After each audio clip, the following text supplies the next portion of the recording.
Hello friend, I'm Reverend Rick Beattie. I'm the senior minister here at Unity of Royal Oak in Royal Oak, Michigan. And it's always an honor for me to welcome you to this midweek connection, as I've been calling it of late. Tonight's will be a little bit different because I want to share with you something that Reverend Georgiana Tree West wrote long ago in a book called Prosperity's 10 Commandments. And I'm going to share with you her version of the 10 Commandments for prosperity with my own thoughts interspersed. So it was a wonderful postcard that Mark Hicks from truthunity.net sends out to people who support them. And I've done that for a long time, both the church and personally. So I love these 10 affirmations that are from the Prosperity's 10 Commandments. Number 1, I look only to God for my prosperity. I look only to God. Now that seems like, yeah, of course, but what is that like? It means I look to God, not my paycheck, not my retirement, not a friend. I look to the source of my good. I look only to God for my prosperity. That was a difficult lesson. I used to think of it as my paycheck, or my employer, or someone, Aunt Lulu. But it's about getting grounded in the fact that there is enough of everything for everyone. There is abundance beyond measure. Paraphrasing Charles Fillmore, he said something like, through our faith, we appropriate from the inexhaustible storehouse of God. So there's no limit. It's not finite. It's here. It's yours. Number 2, I make no mental images of lack. So think for yourself about the mental images that you can come up with that would represent lack to you. I can think of the image of something empty. I could think of being an image of myself worrying. That's more like thinking about it. We'll get to that, but it's important that we pull back from all those mental images of, isn't it awful, and I don't have enough. And speaking of that, the third one is I speak no word of limitation. So what's a word of limitation? Somebody asks you to go somewhere, oh, I can't today, I'm broke. Or I don't have the money. Or I don't have enough money. Try substituting this. My budget doesn't currently allow for that expenditure. Means you're open to, if money comes, you're open to it, but my budget doesn't currently allow for that. Instead of, I don't have the money, and isn't it awful, and the bills are due, and everything's going up. I let go and let God work in my affairs. This is an important one. Have you ever thought about allowing God, Spirit, Source, Energy, Love, whatever you call the Divine Presence, to direct the way you spend your money?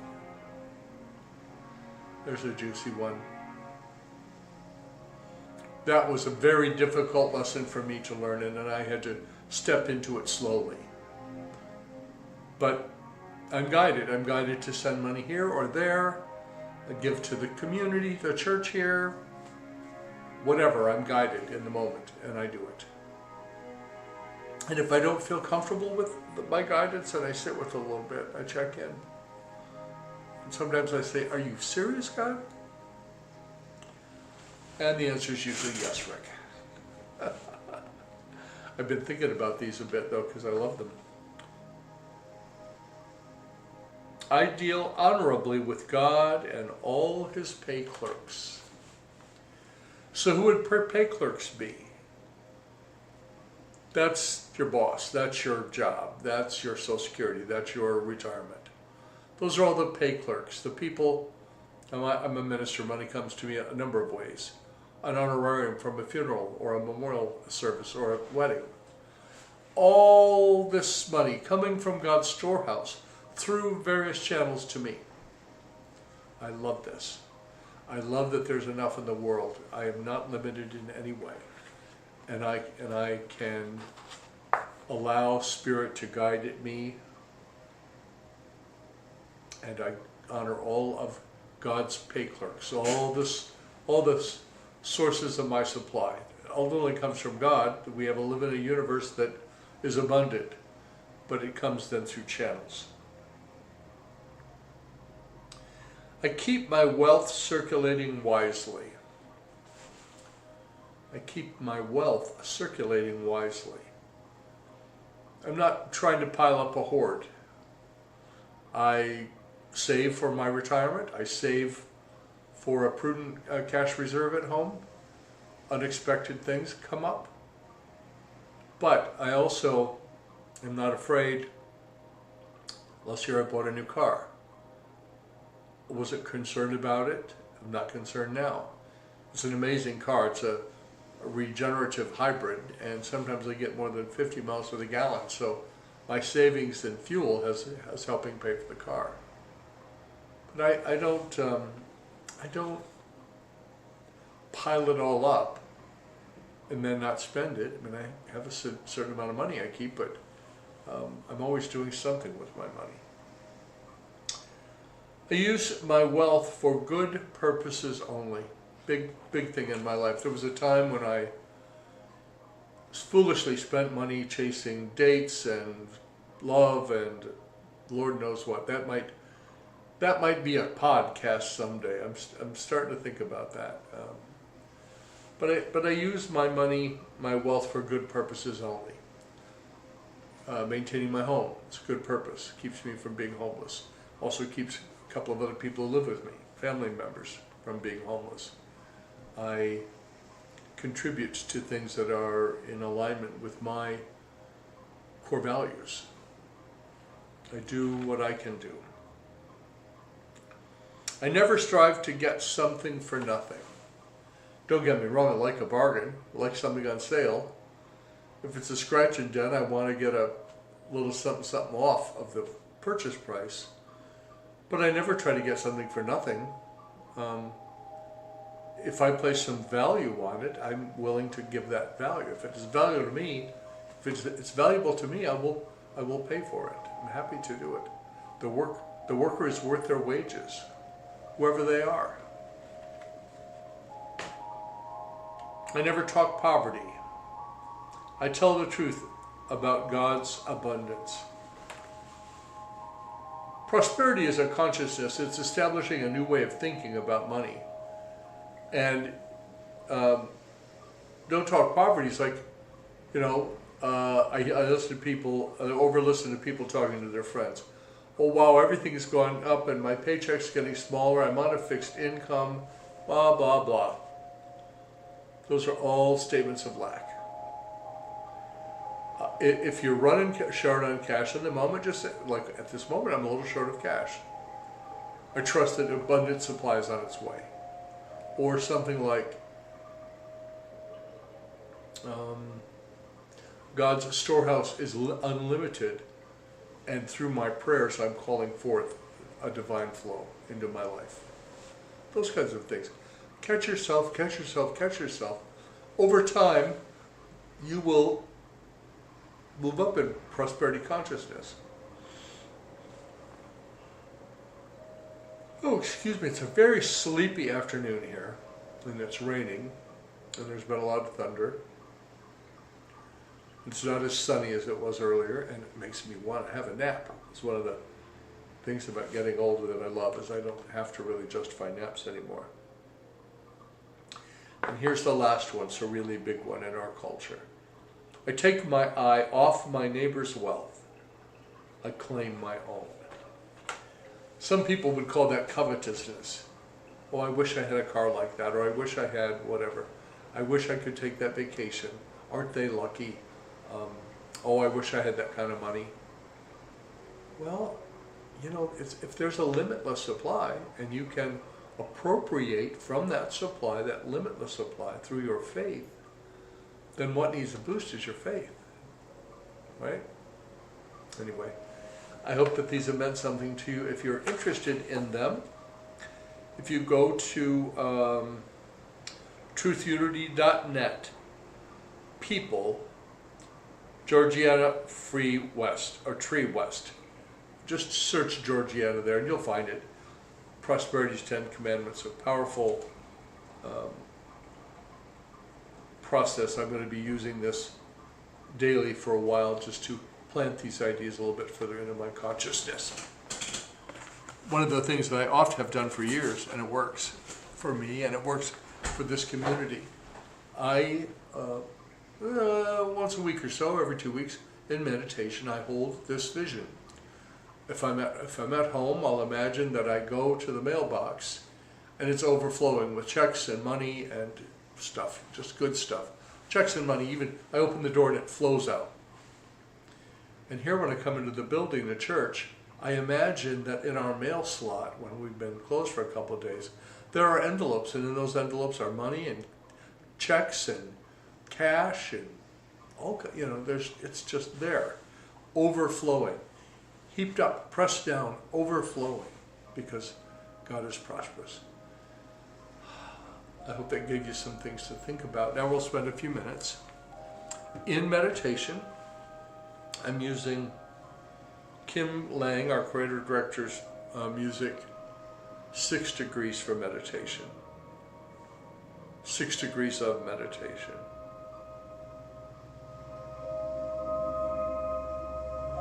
So take a deep breath. Draw into your source. Draw in from your source into your system. Good oxygen, life enriching, blood enriching oxygen comes from the air, and our bodies need it, our cells need it to live and thrive. Allow yourself to relax. Feet on the floor, hands in your lap, or maybe on your heart.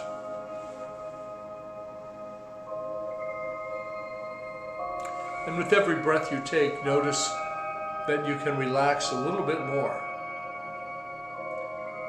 that you can become a little bit more centered, a little bit more willing to see that there is enough of everything for everyone. There's no lack. Just sometimes a lack of willingness to get it where it needs to go. And as you settle yourself and center yourself for a few minutes, just eyes open, eyes closed, softly focused, doesn't matter. Allow yourself to get centered into a place that knows that there is more than enough of everything for everyone.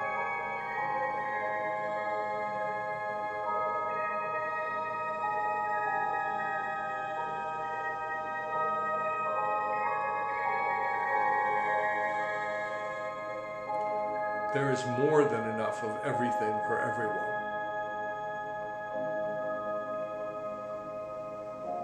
I open my life to receive by giving.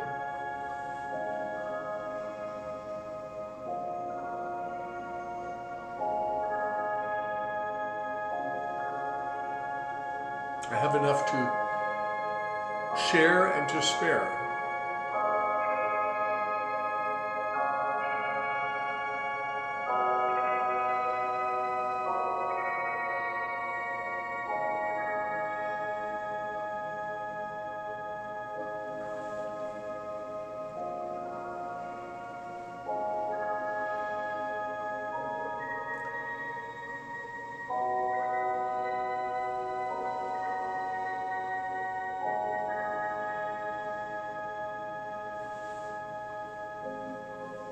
And I invite you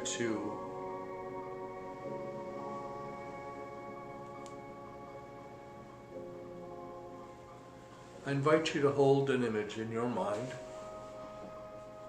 of peace, what would that look like to you?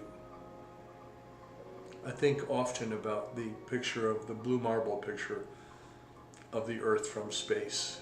It hangs on the wall behind my desk, or behind me. It just looks so very, very peaceful.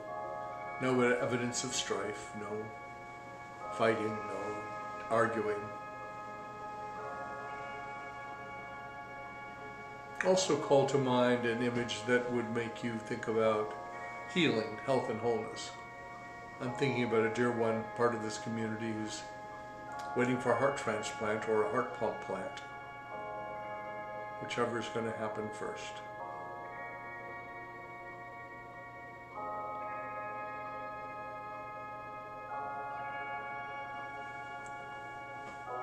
I'm thinking about others that I know who are in the throes of divorce, trying to figure out if a marriage is still viable. All these challenges that we human beings have. We open and trust and know that when we open ourselves up to you, God, that there is guidance and direction comes. I have the audacity to believe that you speak to each one of us. Father, Mother, and everything, God, we bless the planet. We bless ourselves, we bless each other. We know that we are part of something much, much bigger than we have ever believed or imagined. A system of life that's unfolding itself in the most amazing and beautiful ways. For the abundance in our lives and all around us, we give thanks. For the healing, the happiness, the joy, the fun, we give thanks. For those moments that take our breath away, give thanks as we let it be.